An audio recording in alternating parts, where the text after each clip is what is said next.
$1 trillion of subprime mortgages. These are mortgages that, no documentation, don't have to prove your income, very non-credit worthy. But there was a bubble mentality, a frenzy, and everyone, hey, buy a house and borrow money, fix it up, sell it for twice as much, walk away rich, and everybody was doing it. Mortgage default rates rarely get above 5%. 5% is really high in the mortgage market.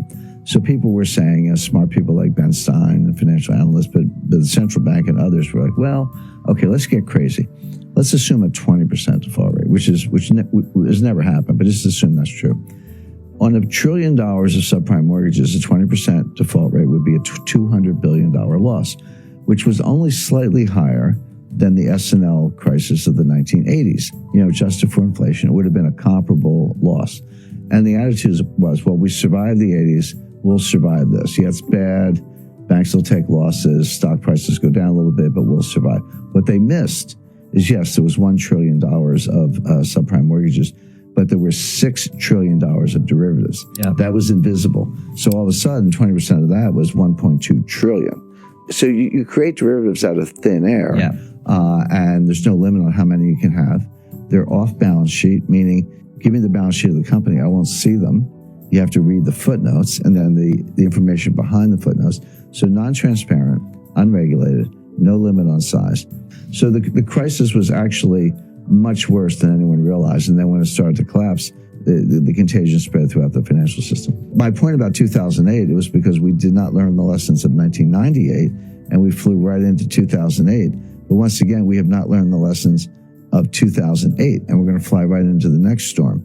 In 1998, Wall Street got together and bailed out a hedge fund. In 2008, the central banks got together and bailed out Wall Street. Who's going to bail out the central banks? In other words, the point is each crisis is bigger than the one before. The intervention gets elevated, larger dollar amounts. And are we now at the point where there's no one left to bail us out? And one of the questions I'm asked most frequently is, okay, Jim, I kind of follow your analysis on how risk works and how complexity theory and capital markets, how that works. But where's the crisis coming from? What's going to be the catalyst? It's actually a long list. Now, student loans, there are $1.6 trillion worth of student loans. So this will go, and kind of this gets to your point, Francis, how do capital markets and money markets and Fed policy kind of leach into debt and deficits? So when a lender, credit union, or anybody or university makes a loan to a student and the Treasury guarantees that loan, which they do, it's off budget. Again, it's not strictly a derivative, but it is non-transparent. So then the student defaults, and the credit union, the lender, simply turns to the Treasury and said, here's your loan file, pay me. And the Treasury pays the lender because they've guaranteed the loan. Now it's on the Treasury. But until that point, that loss is not on the books of the United States government. That loss is not part of the deficit. But when the Treasury writes the check to make good on the guarantee, it does go into the deficit. So we think deficits are high now, but there's this $1 trillion tsunami of student loan losses that's going to pile on top of the structural deficits and make it even worse. So all these things are, I spend all my time analyzing these things. I see them all. I can describe them. I can see how they're going to converge into a worse crisis. But in the short run, people either ignore them or they just don't know anything about them. But why would Bernie Sanders even suggest that? And by the way, he's not alone. I think the other candidates have, Elizabeth Warren and Joe Biden and Kamala Harris, one way or another, have suggested that they would do something similar, that we need student loan relief, and that ends up going onto the budget and onto the taxpayers. But there's a school of economics, and I talk about this in chapter 5 of my book. It's called Modern Monetary Theory, MMT for short.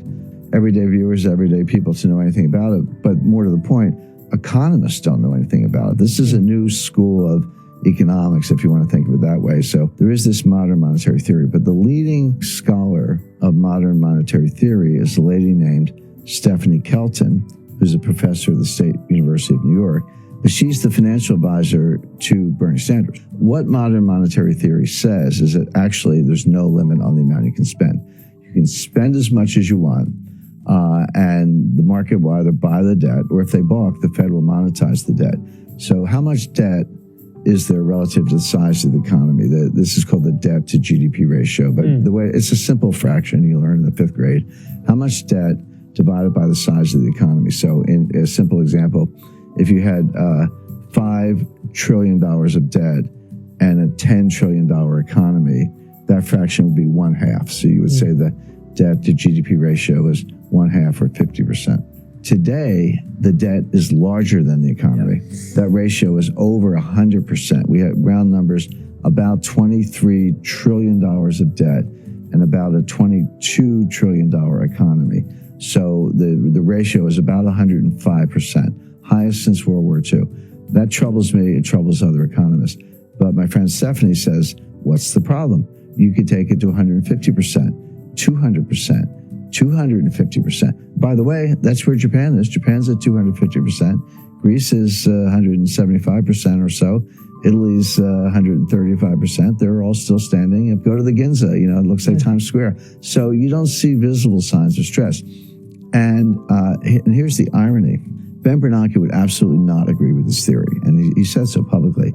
But Professor Kelton says to Bernanke, you proved our point. You were the one who took the Fed's balance sheet and quadrupled it from $800 billion to $4.5 trillion or so.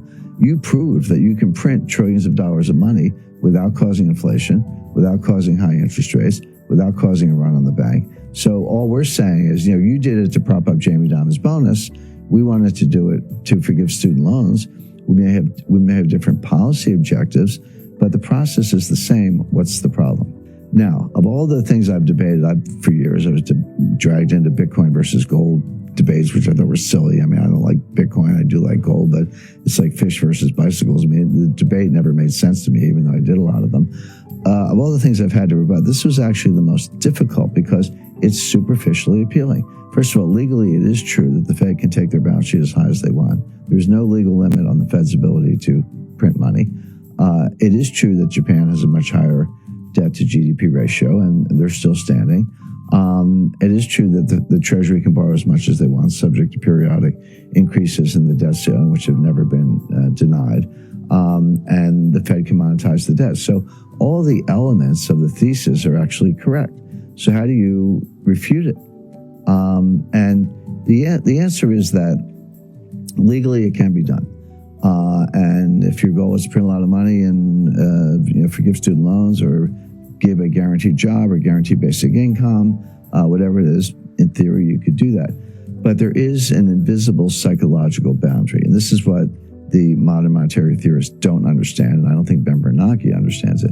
There comes a time when people wake up and they say, I don't know what's going on here. I don't have a PhD, but get me out of the dollar. It doesn't. And so, I'll buy gold. I'll buy silver, land, oil, natural resources. Buy a new car. Buy a house. Get me out of the dollar into something tangible, because I no longer trust the monetary authorities. I no longer trust the Congress. I can't believe that you're going to spend this much money without ceiling, without limit, without causing inflation. My inflationary expectations will go up. And the way to deal with that is to buy hard assets, starting with gold, but not exclusively gold. There, as I say, land, real estate, and natural resources. They're all good. They're all good substitutes. At that point, interest rates will skyrocket. All of a sudden, the bond market will have difficulty selling it. The president of the Congress could take away some of the Fed's independence. All of these assumptions could come crashing down very quickly, very unexpectedly.